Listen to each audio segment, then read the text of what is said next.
Better Homes and Gardens editor-in-chief Stephen Orr shows how to put together a window box to freshen things up for fall. Remember, color and texture are key.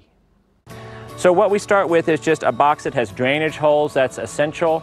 If you want to, you can line that with a piece of plastic, especially if your box doesn't come out easily if it's bolted in. You might want to line it with a piece of plastic that will let you kind of pull the contents out and replace it. What we're going to do is start with these two large mums, and all you need to do, I already have some dirt here, is pull them out.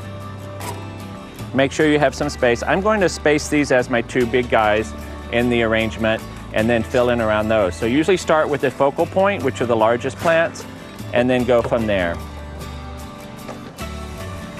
So two big mums here.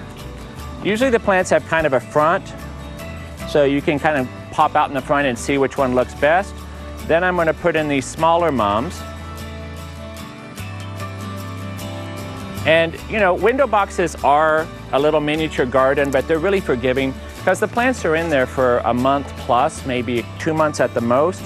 They're not in there for months and months and months at a time. So once you have your base of these chrysanthemums down, we want to add some things that make it a little more interesting, because chrysanthemums are great, but they're not the only fall thing that makes it beautiful. So we're going to add in some ornamental peppers, these beautiful yellow ones. There's all sorts of colors and varieties.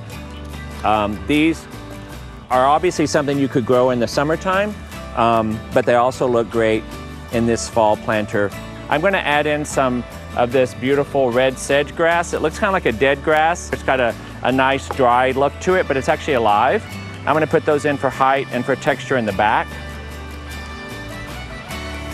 So I have kind of two of them coming out the back here. I think that looks pretty good from my angle. And then once you're done, all you do is fill in any gaps with soil so that there's no air pockets. You want all the roots of the plants to not be exposed to air. You want them to be in soil. And then you'll water the whole thing in at once. That'll help settle the soil and also the plants in. And water about once a week.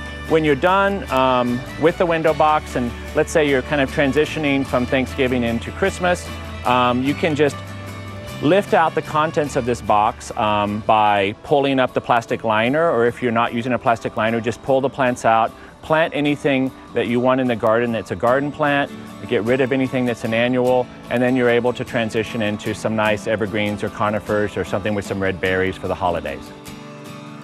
I know he's talking about transitioning the flower pots there, but slow down, Stephen. It's not even October or Halloween yet. Let's not talk about Thanksgiving and Christmas yet. With cooler temperatures, you really only need to water that fall window box about every 7 to 10 days, and we'll be back right after this.